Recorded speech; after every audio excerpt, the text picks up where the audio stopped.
Danganronpa is one of the most known games and one of the most loved out there. It has a very large fan base, or fandom, and today we'll be talking about the pros and cons of being in that fandom. Not every fandom is perfect, so you shouldn't hold super high expectations for them. Also, this is not to send hate, just a video on my experience in this fandom. So without further ado, let's talk about the pros and cons of being in the Danganronpa fandom while you enjoyed my Celestia Ludenburg speed paint. The pros. The first pro of being in this fandom is that you can make a lot of friends. Depending on the person, you can make some good and life-lasting friends from this fandom.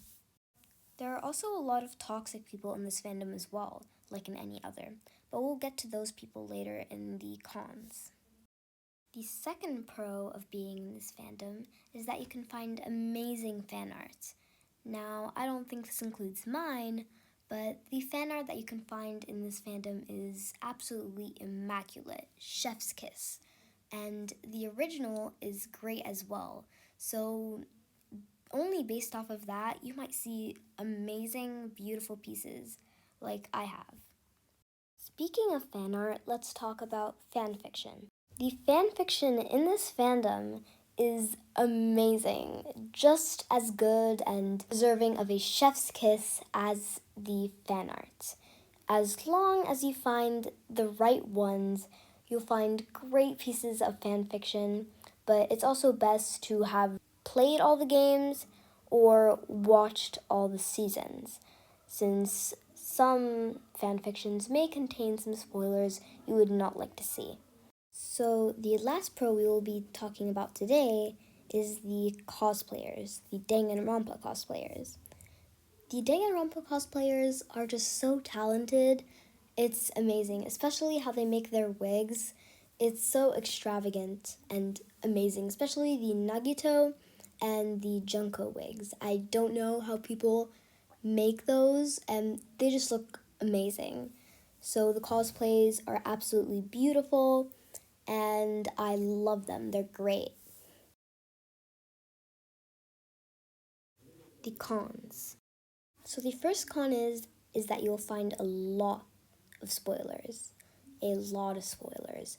And they don't have warnings, so try to avoid looking up Danganronpa at all, even fan art sometimes, because it might spoil some things for you. So just watch the series or play the games, then look up all the Danganronpa stuff you'd like to look up. And then you can enjoy the content and, use it as like a profile picture or something like that.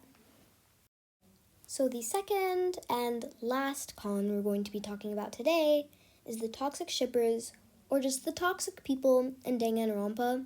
It's like, if you don't ship this ship, then I'm going to dox you. Or if you don't kin this person, I'm going to threaten you. It's very toxic and very horrible. Maybe it's not as bad as the My Hero Academia fandom, but there are multiple people who have been doxed because they didn't support a certain ship or they didn't like a certain ship, which was absolutely insane, and that's just really, really sad that people would go to that type of cruelty. So those are all the pros and cons that I can think of at the moment. If I think of more, then I might make another video, and if you have any other cons or pros that you'd like to add, say them in the comments. I'd be happy to make those into a video. And goodbye, and see you next week. And enjoy the rest of the Celestia speed paint.